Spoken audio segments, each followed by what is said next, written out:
दोस्तों, क्या आप भी प्रयागराज के मेले में महाकुंभ में स्नान करने के लिए आ रहे हैं? तो आपके मन में ये सवाल ज़रूर चल रहा होगा कि कितना पैदल चलना पड़ेगा।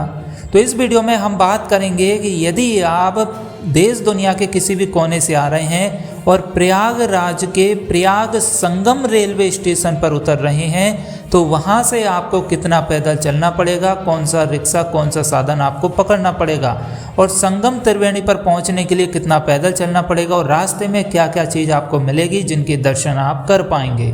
तो उम्मीद है कि आप इस वीडियो का पूर्ण रूप से आनंद ले पाएंगे। और ये हमारी पैदल चलने की सीरीज चल रही है। तो इससे पहले भी हमने प्रयागराज जंक्शन, प्रयाग जंक्शन और अन्य जितने भी रेलवे स्टेशन हैं उन सबको कवर किया है स्टेप बाय स्टेप। तो आप उन वीडियो को भी देख सकते हैं ताकि यदि आपकी प्रयाग संगम रेलवे स्टेशन पर ट्रेन ना उतरे और यदि किसी अन्य स्टेशन पर उतरे तो आप वहां से पैदल कितना चल पाएंगे और कैसे आप मेले के अंदर इंटर हो पाएंगे। और आप किस रूट से आ रहे हैं हमें कमेंट जरूर कीजिएगा, किस तारीख को आ रहे हैं तो हम आपके लिए उसमें भी हेल्प कर पाएँ। तो दोस्तों, जब आप प्रयागराज के प्रयाग संगम रेलवे स्टेशन पर उतरेंगे तो यकीन मानिए आप बहुत ही भाग्यशाली माने जाएंगे। क्यों माने जाएंगे? क्योंकि यहाँ से जैसे ही आप रेलवे स्टेशन से बाहर निकलेंगे तो आपको मेला दिखाई देने लगेगा। सिर्फ मेला और प्रयाग संगम रेलवे स्टेशन की जो बीच की डिस्टेंस है वह सिर्फ 500 मीटर है, मतलब आधा किलोमीटर है। तो जब आप प्रयागराज संगम रेलवे स्टेशन के गेट से बाहर निकलकर आगे बढ़ेंगे तो 500 मीटर की दूरी पर मेला का सेक्टर नंबर 4 का गेट आपको दिखाई देगा और आप मेले में अंदर इंटर हो जाएंगे। फिर मेले से सेक्टर नंबर 4 के गेट से आप जैसे ही आगे बढ़ेंगे तो 500 मीटर और दूर आगे चलना होगा, आपको दिखाई देगा दशाश्वमेध घाट, जो कि पक्का घाट है और बहुत ही खूबसूरत घाट है। यहाँ पर आप गंगा स्नान कर सकते हैं। गंगा स्नान करने के बाद में जब आप यहाँ पर कुछ पल के लिए बैठेंगे तो आपका मन नहीं करेगा यहाँ से आगे बढ़ने का, क्योंकि बहुत ही सुंदर घाट बनाया गया है यह दशाश्वमेध घाट। अब भाई जब मेला आए हैं तो मेला में घूमना तो बनता है और जो भी चित्रकलाएँ और कलाकृतियाँ, सांस्कृतिक चीज़ें, दिव्य दर्शन साधु संतों के करना तो बनता है, तो आगे बढ़ना बनता है। तो आगे अब यहाँ से अब हम यदि त्रिवेणी संगम पर जाते हैं तो इसके लिए आपको 3 किलोमीटर की दूरी पैदल तय करनी होगी, जो कि मेला के अंदर से ही करनी होगी।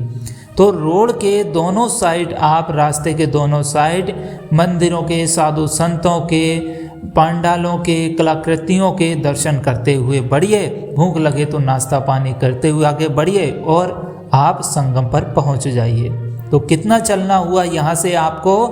1 किलोमीटर में आप दशाश्वमेध घाट पहुँच गए रेलवे स्टेशन से और 3 किलोमीटर में आप संगम के तट पर पहुँच गए।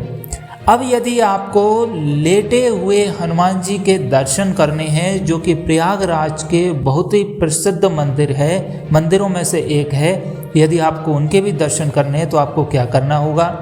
सिर्फ दशाश्वमेध घाट पहुंचिए, वहां पर स्नान करिए। स्नान करने के बाद में आपको राइट मुड़ना है। जैसे ही राइट मुड़ेंगे तो आपको गंगा रिवर रोड दिखाई देगा, तो उस पर चलना है। 2.5 किलोमीटर आप आगे चलेंगे तो रास्ते में ही आपको लेटे हुए हनुमान जी के दर्शन होंगे, मंदिर के दर्शन होंगे। मंदिर में जाइए, दर्शन करिए। वहाँ पर दर्शन करने के बाद में आप आगे बढ़ेंगे तो त्रिवेणी संगम पर आप लोअर मार्ग पर जाकर मिल जाएंगे।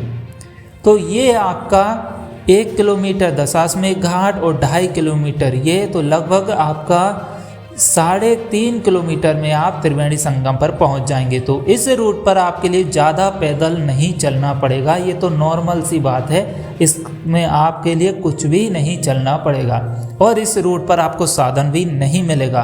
क्यों नहीं मिलेगा? इतने पास के लिए कोई भी साधन की व्यवस्था नहीं है, तो आपको पैदल ही चलना पड़ेगा और पता भी नहीं चलेगा। ऐसा लगेगा आपको लिए कि हम मेले के अंदर ही चल रहे हैं। और यदि बाई चांस आपको साधन मिल जाता है, ई रिक्शा मिल जाता है, तो बैठ जाइए, आपकी किस्मत है। क्योंकि भीड़ इतनी ज़्यादा है कि साधन को चलाने की जगह ही नहीं है, तो वहाँ पर साधन कैसे चलेगा? यदि आपको मिल जाता है, रास्ता खाली है, तो आप बैठ भी सकते हैं, अच्छी बात है। तो ये हो गई प्रयागराज के प्रयाग संगम रेलवे स्टेशन पर पहुँचने की पूर्णतः जानकारी। अब यदि आपके लिए रुकने की व्यवस्था देखनी है तो भैया मेला प्रशासन की तरफ से इसके अंदर जन आश्रय मिल जाएंगे, जो कि गेट के पास में ही मिलते हैं ज़्यादातर, तो आप वहाँ पर भी ठहर सकते हैं। 100 रुपये चार्ज है नॉर्मल दिनों पर, और इसमें मुख्य स्नान पर आपका 200 रुपये चार्ज किया जाएगा। आधार कार्ड को दिखाइए और आप उसमें इंटर हो जाइए, और तो किसी भी तरह की आपको दिक्कत नहीं आने वाली है यदि आप प्रयाग संगम रेलवे स्टेशन पर उतरते हैं तो। उम्मीद है वीडियो में दी गई जानकारी पसंद जरूर आई होगी। जानकारी अच्छे से समझ में आ गई है तो इस वीडियो को लाइक कीजिए, शेयर कीजिए, अन्य अपने परिवार रिश्तेदारों के साथ शेयर कीजिए। और आप किस रूट से आ रहे हैं, कोई जानकारी चाहते हैं तो कमेंट जरूर कीजिएगा, हम आपकी हेल्प पूर्णतः करेंगे। ऐसी जानकारी के लिए सब्सक्राइब कीजिए हमारे यूट्यूब चैनल को, प्रेस कीजिए बेल आइकन को। चलिए मिलते हैं अगली वीडियो में, तब तक के लिए अपना ख्याल रखिएगा। जय गंगा मैया की।